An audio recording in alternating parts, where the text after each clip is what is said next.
アメリカのウィリアム・ルアーズ国際顧問にお願いいたします。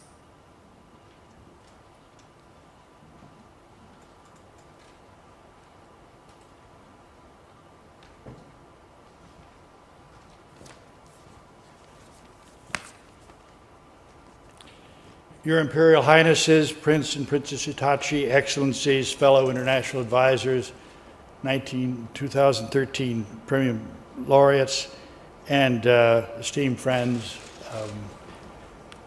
let me reminisce for a minute about some personal thoughts on this amazing award. In 1988, the year that it was founded, the Japan Art Association took this remarkable decision and bold decision to start this award, the first of its type in history. I had the good fortune that year as president of the Metropolitan Museum to take then Crown Prince Akihito and the Crown Princess through the Metropolitan Museum and began my experiences with the imperial family. In 1989, David Rockefeller invited me to the first announcement of the Praemium Imperiale Awards laureates, and to my delight, Wilhelm de Kooning was the first painting awardee, and he sort of set a frame of a Dutchman who came and began painting in New York, where he found his muse.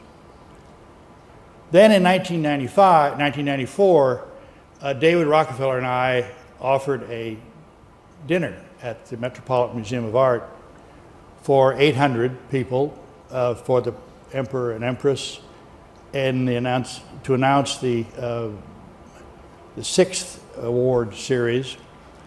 And at that event, I remember in the Temple of Dendur, which is an Egyptian hall, we heard a Slovak tenor singing an Italian opera with a delightful French meal, and it sort of said to me how much this represents the international quality of this award. Then I became the American International Advisor following David Rockefeller Jr. in 2001. What does it mean, this award? I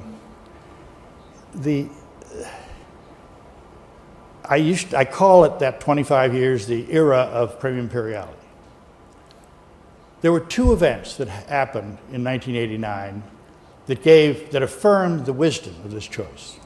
The first was the end of the Cold War, which opened doors around the world and made it possible for artists to travel in places they'd not been before. But most importantly was the electronic revolution that began in that year through the internet to distribute images, sounds, ideas, views of artists to every house, every ear, every eye that wanted to listen.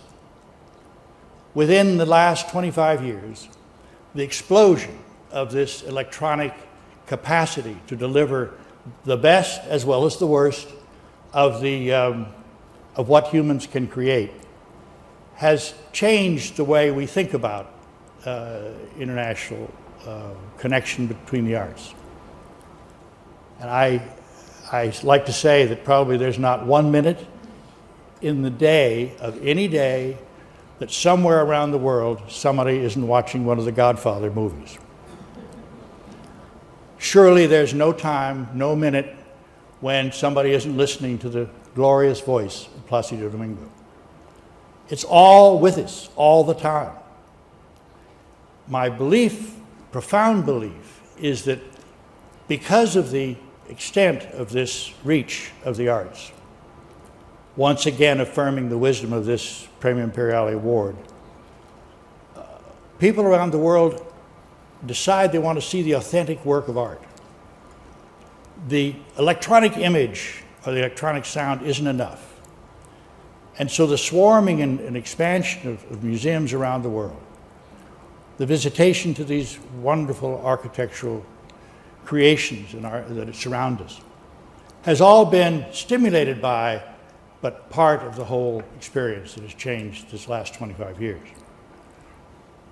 Let me say a couple more things. One about memory and one about the harmony that comes with this award. When I was at the Met, I would wander through the museum day in and day out and marvel at the harmony that existed among the arts through the past 5 millennia of every civilization.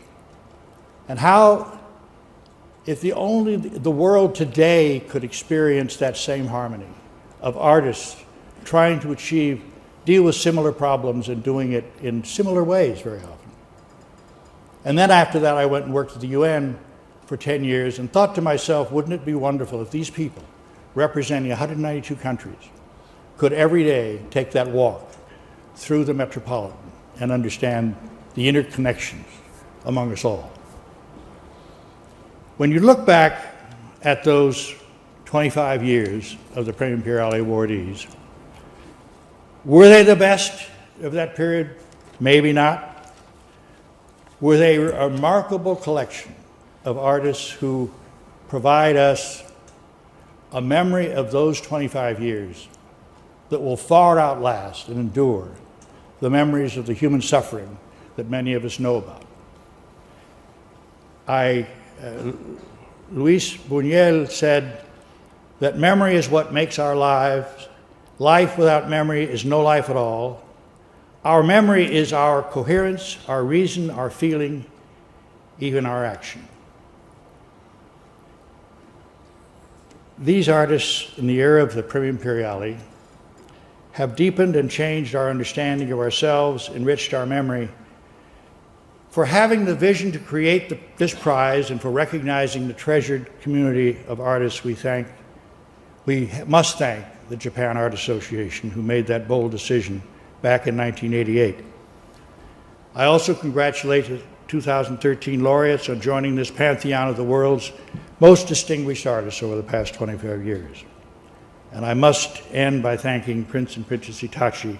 Once again, we pay tribute to you for your continued patronage of this award. Thank you. ありがとうございました。